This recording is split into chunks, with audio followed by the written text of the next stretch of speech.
123일차 창세기 42장부터 44장까지 우리 말씀 가이드 시작하도록 하겠습니다. 성경 통독을 위한 말씀 가이드니까 여러분들은 제가 올려드리는 이 가이드 영상을 보고 성경 읽었다 하시면 안 됩니다.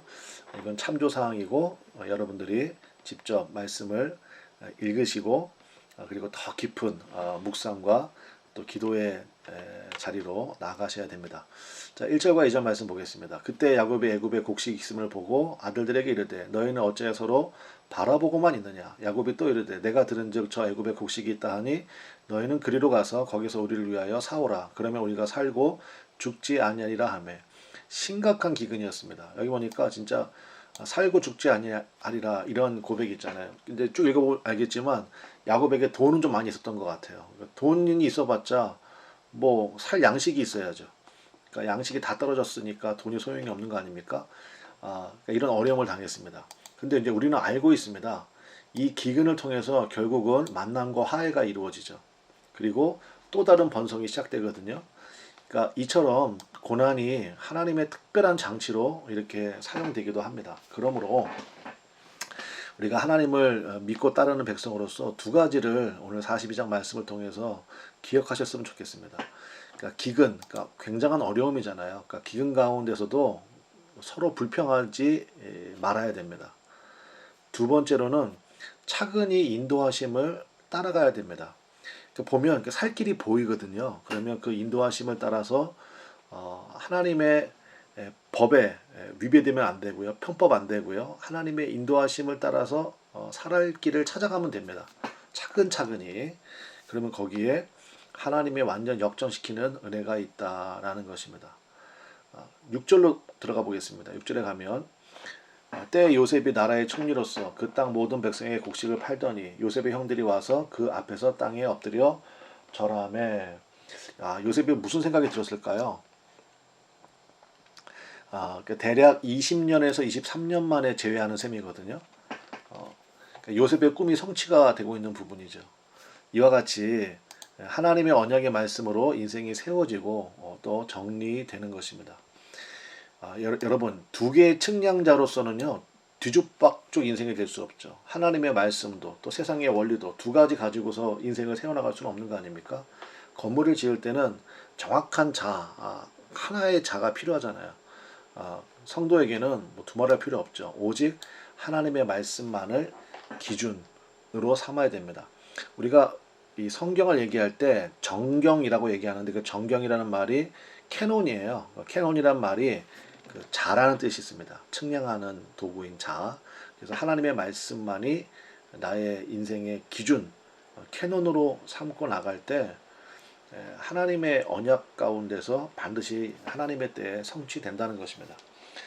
16절과 17절 말씀을 한번 보겠습니다. 너희 중 하나를 보내어 너희 아우를 데려오게 하고 너희는 갇혀 있으라. 내가 너희의 말을 시험하여 너희 중에 진실이 있는지 보리라. 바로의 생명으로 맹세하노니 그리하지 아니하면 너희는 과연 정탐꾼이니라 하고 그들을 다 함께 3일을 가두었더라. 첫 만남에서 요셉이 형들을 굉장히 엄하게 대하고 있고요. 그 다음에 3일 동안 감금을 합니다. 그 이유는 여기 본문 말씀에 있는 것처럼 진실의 회복, 그러니까 회고의 시간을 주기 위함이죠. 참 이런 거 보면 요셉도 참 대단하다 싶지 않습니까? 자기가 당한 거는 22년 정도 되거든요. 3, 4년까지도 볼 수 있는데, 그러니까 20년 넘게 당했는데, 그거를 3일로 갚았어요. 뭐, 감금하고 이때 뭐, 힘들게 했을까요? 뭐, 성경에 나와 있지는 않지만, 어쨌든 목적은 회고의 시간을 주기 위함이다라는 것을 알 수가 있습니다. 그래서 이제 21절에 그게 나와요. 21절 보면, 그들이 서로 말하되, 우리가 아우의 일로 말미암아 범죄하였도다. 그러니까 20년 전에 자기들이 동생을 판 이야기를 서로 하고 있는 것입니다. 그가 우리에게 애걸할 때 그 마음의 괴로움을 보고도 듣지 아니하였으므로 이 괴로움이 우리에게 임하도다. 이제 죄와 직면하고 있는 그들의 모습. 20년이 지났지만 형들도 그것을 아주 또렷하게 기억하고 있는 것을 볼 수가 있습니다. 그러니까 여러분, 죄가 그렇습니다. 그래서 우리가 하나님 앞에 그 죄를 고백하고 회개하고 용서함 받을 수 있다는 것 자체가 굉장한 은혜죠. 자, 27절과 28절 한 사람이 여관에서 나귀에게 먹이를 주려고 자루를 풀고 본즉 그 돈이 자루 아귀에 있는지라. 그가 그 행쟁에 말하되 내 돈을 도로 넣었도다. 보라 자루 속에 있도다. 이에 그들이 혼이 나서 떨며 서로 돌아보며 말하되 하나님이 어찌하여 이런 일을 우리에게 행하셨는가 하고. 아마 옛날 같았으면요, 웬 행제야 이랬을 거예요. 그죠? 분명히 돈을 지불했는데, 근데 그 돈이 고스란히 다시 자루에 담겨 있는 걸 봤을 때 옛날 같으면 웬 행제야 막 이랬을 거거든요. 근데 이제 신앙적인 사고가 살아나고 있는 그런 모습을 볼 수 있습니다. 하나님이 어찌하여 이런 일을 우리에게 행하셨는가. 요셉을 팔 때도 이것이 하나님 보시기에 옳은가, 그렇게 신앙적인 사고를 했더라면 참 좋았을 텐데, 그렇죠? 어쨌든 이렇게 회복되고 있는 그러한 모습을 볼 수 있고요. 29절 그들이 가나안 땅에 돌아와 그들의 아버지 야곱에게 이르러 그들이 당한 일을 자세히 알려 이르되. 그러니까 정직해진 모습입니다. 이제 그대로 다 이야기합니다. 요셉 팔 때는 안 그랬잖아요. 요셉의 그 채색 옷을 벗겨서 거기에 염소의 피를 묻혀가지고 맹수에게 찢겨 죽은 것 같습니다. 이렇게 아버지를 20년 넘게 속였는데 이제는 정직해진 그러한 모습. 그래서 결과를 하나님께 맡기는 그러한 고백이 있어야만 사람이 정직할 수 있거든요. 이것도 우리가 하나님 앞에 기도할 수 있는 제목이 되겠습니다. 자, 43장으로 넘어가 보겠습니다. 43장에 가면 자, 이제 베냐민 데려가야 됩니다. 그런 상황이 발생했어요. 이제 시므온은 담보로 잡아 있고, 그리고 이제 요셉이 다음번에 올 때는 동생 베냐민 데려와라. 안 그러면 너희들이 내 얼굴 못 본다. 그래서 이제 베냐민 데려가야 되는데, 이제 야곱 입장에서는 이제 죽어도 못 보내죠. 이때 책임지는 모습으로 이제 짜자잔 이제 유다가 등장을 하게 됩니다. 9절과 10절 내가 그러니까 유다가 하는 이야기입니다. 그를 위하여 담보가 되어오르니 아버지께서 내 손에서 그를 찾으소서. 내가 만일 그를 아버지께 데려다가 아버지 앞에 두지 아니하면 내가 영원히 죄를 지으리다. 우리가 지체하지 아니하였더라면 벌써 2번 갔다 왔으리이다. 네, 유다가 나서기 시작합니다. 14절 이제 야곱도 상황이 너무 어렵다 보니까 이제 허락할 수밖에 없어요. 야곱이 허락하는 그러한 말씀인데 전능하신 하나님께서 그 사람 앞에서 너희에게 은혜를 베푸사 그 사람으로 너희 다른 형제와 베냐민을 돌려보내게 하시기를 원하노라. 내가 자식을 잃게 되면 이르리로다. 여기서 알 수 있는 것, 그러니까 내가 할 수 없다. 그럼 어떤 마음이 듭니까? 겸손하게 되죠. 그러면 전능하신 하나님 붙들게 되어 있습니다. 그러면 이제 그때부터 순종이 되는 거죠. 그러니까 내가 할 수 없습니다. 잃게 되면 잃겠습니다.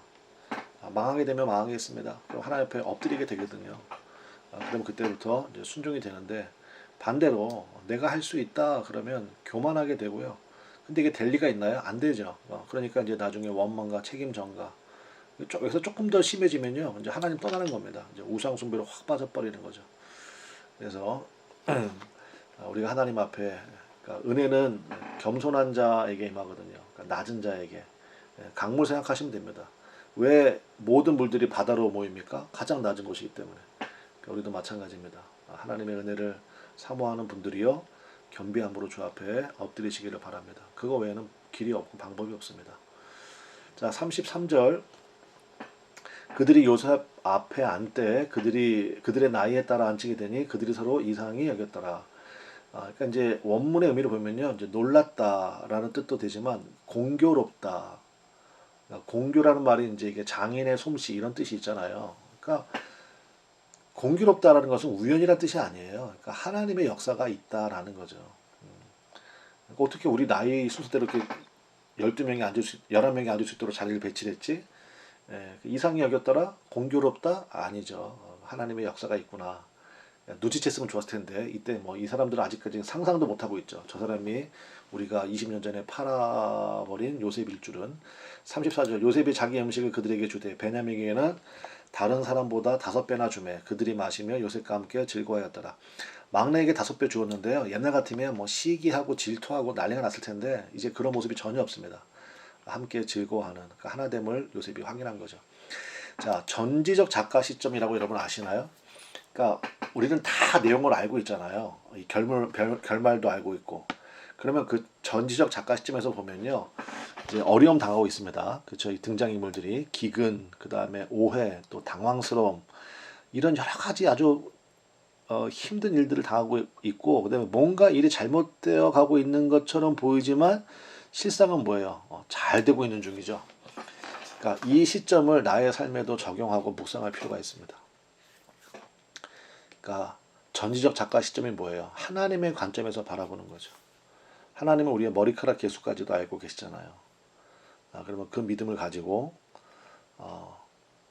뭔가 일이 계속 잘못되고 있는 것 같아. 아니에요. 실상은 잘 되고 있는 겁니다. 그러니까 이 믿음을 우리가 꼭 붙들고 기도하면 좋겠습니다. 자, 44장으로 넘어가 보면, 자, 1절과 2절이요. 요셉이 그의 집 청지에게 명하여 이르되 양식을 각자의 자루에 운반할 수 있을 만큼 채우고 각자의 돈을 그 자루에 넣고 또 네 잔 곧 은잔을 그 청년, 그러니까 베냐민입니다. 그 청년의 자루아기에 넣고 그 양식 값 돈도 함께 넣으라 하며 그가 요셉의 명령대로 하고, 그러니까 요셉이 함정을 판 게 아니고요. 형들의 선의가 드러날 기회를 주는 것입니다. 그래서 이제 누가 제일 가장 두드러지게 드러나느냐? 이제 유다, 그죠? 14절, 16절, 18절에 보면요. 11명의 형제 중에서 누가 말하고 있습니까? 유다가 말하고 있습니다. 유다는 사실은 넷째 아들이거든요. 근데 1번, 2번, 3번은 침묵하고 있고 넷째 아들인 유다가 말하고 있습니다. 18절을 한번 볼까요?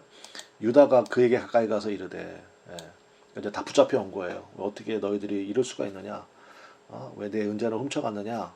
그럴 때 유다가 요셉에게 가까이 가서 이르되 내 주여 원하건대 당신의 종에게 내 주의 귀에 한 말씀을 아뢰게 하소서. 주의 종에게 노하지 마소서. 주는 바로와 같으심이니이다.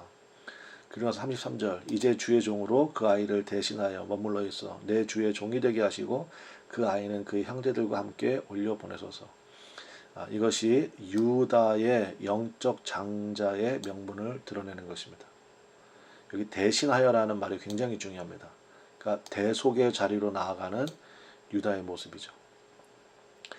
대신하여, 대속의 제물. 그러니까 내가 잡히겠습니다. 그리고 나머지는 다 올려보내십시오.